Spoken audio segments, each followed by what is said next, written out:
Hello guys, thank you for tuning again to my YouTube channel, Cyril Kolek here. So as I told you on the previous episode that I did, that I'll be having like a whole turnaround on the content that I'll be doing, and I'll be focusing majorly on politics and other stuff that actually affects our country, because I've seen what has happened and I want to be involved, actively involved, and this is actually my part on on as a youth. I'm playing this part. So guys, I want to thank you for tuning. Kindly subscribe, share, comment. So there's there are recommendations that I actually wanted to, as a as just a concerned youth, I wanted to give the president regarding what is happening in Kenya today. So the first thing that I would like the president to do is, huh, he already mentioned that he's going to do some kind of stuff like deleting the office of the first lady, the second lady, and the prime cabinet, whatever cabinet secretary. He has actually not said, he has not mentioned anything concerning the office of the prime cabinet secretary. I know it's a sensitive subject, because it's actually a reward for a person who supported him during the election, which is Mudavadi. So maybe I'll forgive him on that one, but cutting the funding to the office, the office might, the office can be there. They can be there, but don't use public money to fund these offices. You can use your money through for your foundations and everything to do charity for Kenyans, but don't use public money to fund these offices. And all those, I don't know if 100 employees, they should just leave, because there will be no funding to fund them. So, what else? Tenders. The issue of tenders is actually a very big thing in Kenya. We have tenders flying around here in Kenya, left and right, and that I've actually applied. In the last video I told you that I've applied for a tender in Sia County, and I was actually almost sure that I wasn't going to get, because before they actually even advertise the tenders, they have people. They have people already that they have assigned. So the actual publishing of these tenders is actually something like for formality, so that they do it according to their book. So tenders must be open for every Kenyans to apply, and actually the person who is going to provide good quality services, and the person who actually posts the lowest the amount should be given. So another thing, that's the issue of that's tender. Then I talked about tenders and the offices of the wives to these senior officials. So another thing, these per diems that are given to MPs, that are given to the CSs, that are given to cabinet secretaries, not like permanent secretaries, they should be reduced. They should be reduced. Maybe if you're going for maybe if they are going for a retreat somewhere, let's say Mombasa, they should put it for necessary things, necessary events. They should only go for necessary events, even if it's a conference or anything. They should try and limit the spendings on per diems.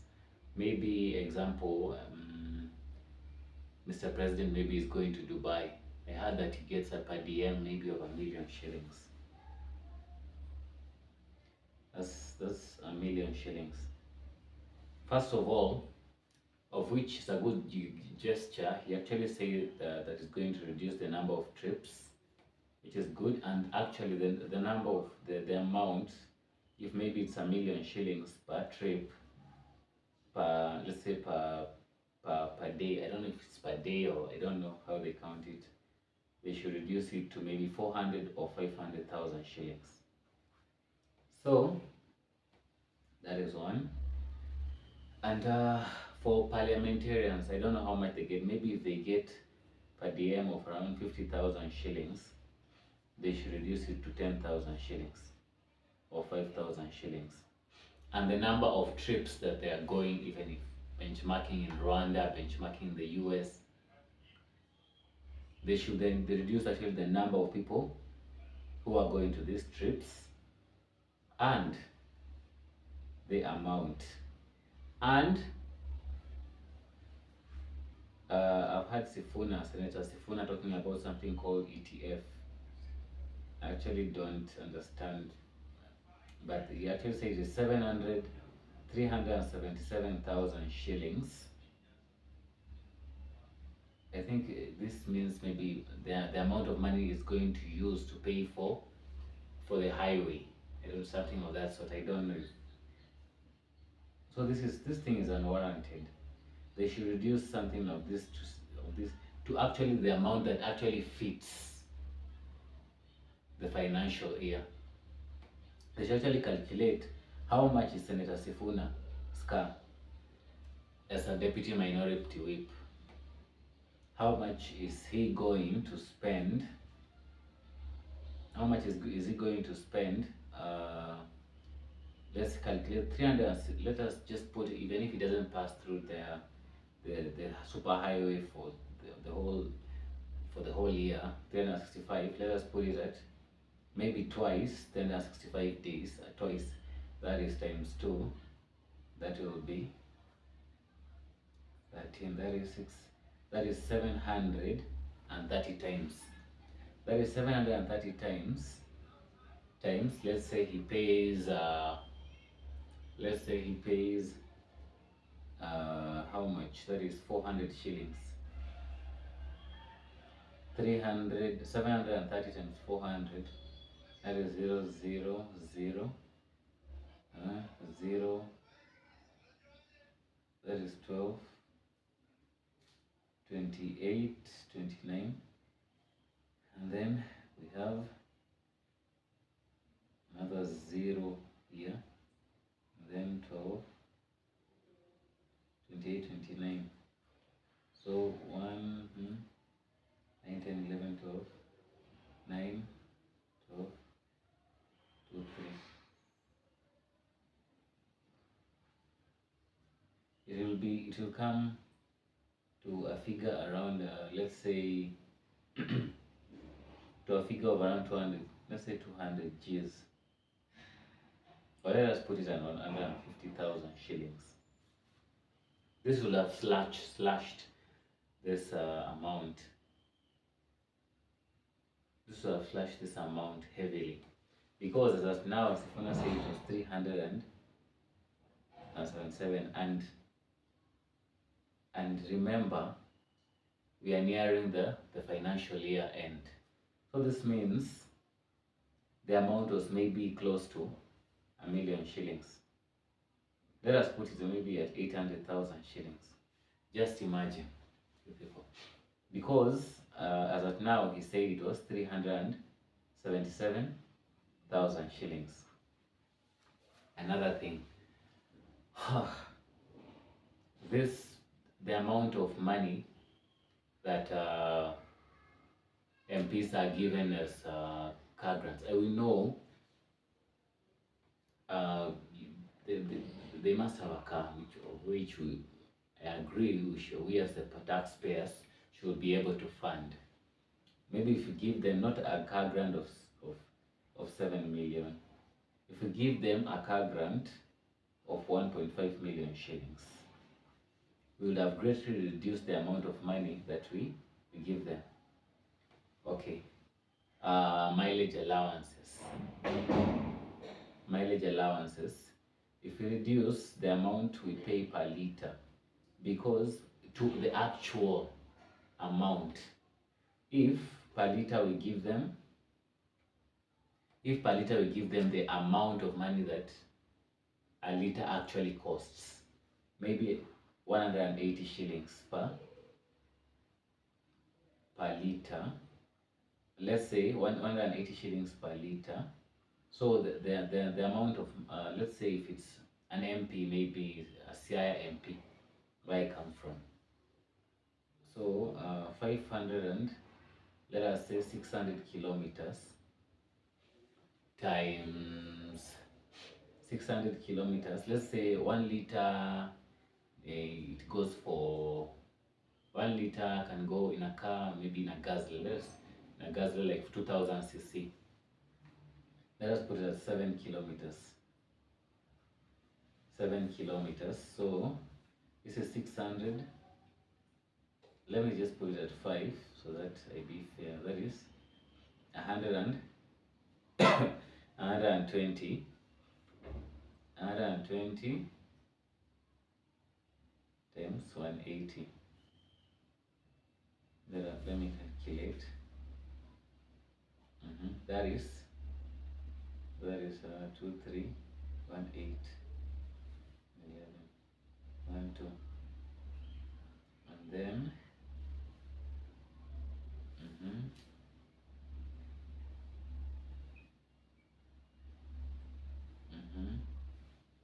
that is how much?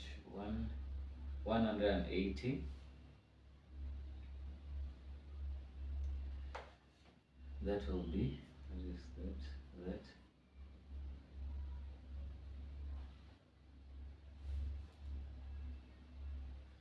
We can, let's say, put it at something close to, we can put like a cap on the amount that they should be given. Let's say an MP, you can say like per month he goes, because his primary role is being in parliament, legislation. You see, his primary role is actually legislation. He's supposed to actually be in Nairobi, legislating laws to help his people in the villages and where he comes from. So you can actually put, maybe let us give him 1 trip per month. We can actually be paying him like 50,000 shillings. 50,000. Let's put it here, 50,000 per month or 60. Hi, another thing, CDF. CDF is unconstitutional. I think there's a ruling in 2022 that made CDF unconstitutional. I'm actually going to talk about CDF in my next video and tell you how these MPs, I don't want to call them MPs, how this CDF is actually stolen and is laundered, is stolen and through awarding of contracts and kickbacks. So this CDF, let us start. If we remove this CDF, we'll have saved something close to, I don't know if it's 15 billion or something. I don't know how, let's say one MP gets 150 million, and there are how many MPs? 200 something, 290. 290. Let me multiply 29 times 15. 45, 10, 11.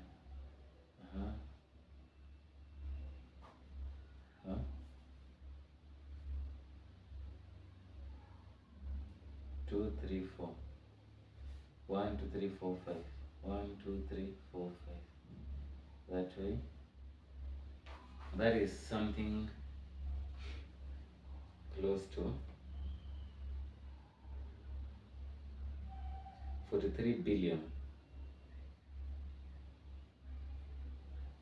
We'll have saved something close to 43 billion shillings, if I'm not wrong. Because 1, 2, 3, 4, 5, do that.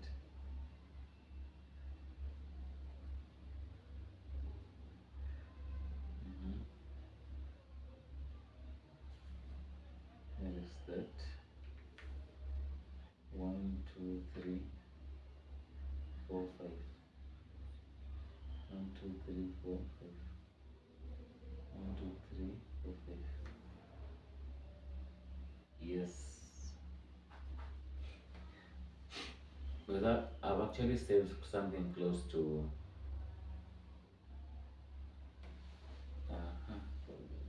150 million shillings. Oh, I forgot to add the zeros. I didn't pass maths. Yes. 43 billion shillings will be saved. Just imagine, 43 billion would have saved at least 43 billion just by scrapping this shady CDF in which MPs just steal it. They do nothing. That is 43 billion. I'm actually envisioning a situation where if we actually seal all the loopholes, not even if we just seal loopholes, if we just cut everywhere, cut, even without touching MP's salary, we would have saved close to 1.1 trillion. 1.1 trillion Kenya shillings. Just imagine. 1.1. And they will not even need to increase taxes. Ruto will not even need to borrow. Yeah. Another thing, what else will they need to cut? What else? Yes, government vehicles. Let's go to government vehicles. They currently use something like 2,500 cc to 4,500 cc vehicles. There's an introduction of, they're called German Passats, if I can remember. German Passat cars. If you reduce this, the guzzling of these vehicles, if you want yours to use your car, if you want to use our guzzler, buy your own car and fuel it. But for government vehicles, if you just put a cap on 1,500 cc, 1,500 cc, or just put it at 1,200 cc. Yes. And each minister, one driver. Or maybe you can put, if they can put 2 or 3 drivers in each ministry. 2 or 3 drivers in each ministry, and some of the ministries should be merged. The Constitution puts a cap on that 22 ministries, and the list is 14 according to the Constitution. The maximum is 22 for a population of 60 million Kenyans. Remember, a country like China, with a population of 1.2 billion, 1.4 if I'm not wrong, Communist Party of China has how many ministers? 26 ministers. In their country is called something else. I don't know what they call. They don't call them ministers. I don't know, it's council members or something. They have 26 for a population of 1.4 billion. What stops Kenya from reducing this to 14 ministers, cabinet secretaries? And then you merge all these useless ministries who just spend money with people like Murkomen spending. So that is 14 cabinet secretary positions. This would have greatly reduced the amount of money we are going to spend. So I think after cutting all these things from the ministries, from parliament, from the judiciaries, I actually I was watching the TV and I was saying that the hiring of land judges, whatever judges everywhere, and there are actually no cases of land. There are, but there are not many. So I think these are some of the things that should be changed. And offices such as the SRC, they should be scrapped, or they should not be they should not be paid on a daily, like they're coming to work on a daily basis. because the only thing they do is put salary structures increasing and whatever, of which I don't see if it's what. Things like SRC should be scrapped off and a new institution put in place, something that can work on a not on a daily basis, like or partly, partial. They should not be like the presidency or MPs. Another thing, we should, I think, when we cut all these things, I actually don't know all government ministries and everything, but I'm very sure we will reach around 1 trillion. 1 trillion Kenya shillings. If we just cut all these things, we should, all this stuff. So next on my YouTube, I'm going to talk about the CDF. So I'm going just to go deep into it and tell you how these MPs have been stealing money, the CDF money. So thanks for watching. Kindly guys, like, share, subscribe, and I promise to give you more and more and more of this. Thank you for watching, and bye.